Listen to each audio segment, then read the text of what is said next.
Mga katrops, welcome back ulit sa aking channel, Sports React PH. At ngayon nga ay pag-uusapan natin ang naibalitang pagtatamong muli ng injury ni Kyrie Irving sa Dallas Mavericks. Pag-uusapan na rin nga natin dito sa ating panibagong video, ang balitang dalawang player na papapirmahin pa ng Los Angeles Lakers.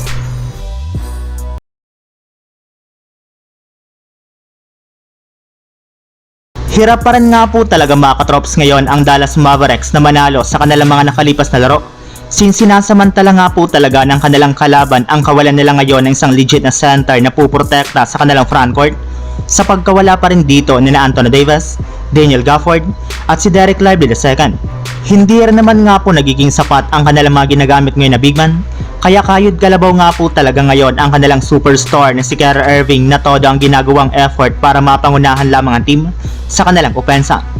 Wala na rin naman nga po siyang maaasahan ngayon na Luka Doncic sa kanilang lineup,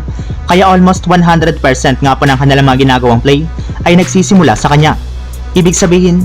mas tumaas na nga po talaga ang value ni Kyrie Irving ngayon sa Dallas Mavericks, dahil simula nga po sa pagiging second option ay siya na nga pong number 1 option ngayon sa kanilang kupunan. Ngunit sa kasamaang palad mga katrops, ay nagtamo nga po ito ng knee injury sa naging game ng Dallas Mavericks ngayong araw laban sa Kings na siyang dahilan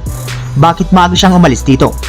Sa ngayon nga po mga katrops ay hindi pa alam ng team kung gaano kadala ang kanyang injury, ngunit inaasahan nga po na mawawala siya sa kanilang lineup sa mga susunod nilang laban.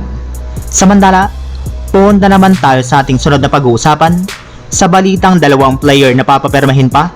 ng Los Angeles Lakers. Mismong si LeBron James na rin naman nga po mga katrops ang nagsabi na hindi nga daw po talaga siya nagkamali sa kanyang sinabi noon, na once nga daw po na makapag-adjust na si Luka Doncic sa game plan at sistema ni Coach JJ Redick ay sigurado nga po na magsusunod-sunod na ang kanilang panalo dito. Ibang-iba na rin naman nga daw po ngayon ang Lakers kumpara ng mga nagdaang buwan at linggo, dahil mas cohesive na nga po ang kanilang buong team since lahat nga po ng kanyang mga teammates ay nag-step up na nga po ng todo sa kanilang mga laro. Simula rin naman nga po na magtamo ng injury ang ilan sa kanilang mga key players, ay naging next man up na nga po ang kanilang mentality na siyang dahilan bakit mas maayos na nga po nasusuportahan ng kanilang bench at ng kanilang mga role players sina Luka Doncic at LeBron James. At isa nga po sa mga sumusuporta ngayon sa kanilang team ay ang kanilang dalawang two-way players na sina Jordan Goodwin at Ray Jemison III na malaki ang iniaambag ngayon sa kanilang team sa mga nakalipas nilang laban. Mismong si Coach JJ Redick na nga po nagsabi na kasama na nga po sila sa kanilang rotation, kaya malaki nga po ang posibilidad na mabigyan sila ng bagong kontrata once na i-wave na nga po nila sina Markieff Morris, Alex Len at Shake Milton. And speaking of Lakers mga katrops, mas naging solido pa nga po ang kalagayan ngayon ng kanilang team sa standings ng Western Conference matapos matalo ang parehong Memphis Grizzlies at Houston Rockets sa mga laro nito ngayong araw laban sa Atlanta Hawks at OKC Thunder.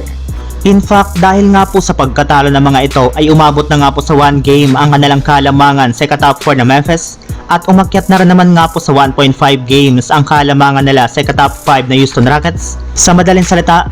mukhang malaki na nga po ang chance nila na makapasok agad sa playoffs na merong hawak na home court advantage sa first round at maging sa second round ng Western Conference Playoffs. So yun lang mga katrops, ang handog kong story ngayong araw. Sana nag-enjoy kayo, please like and subscribe my YouTube channel, Sports React PH, para sa iba pang story at update patungkol sa NBA. Kita-kits muli sa ating susunod na video.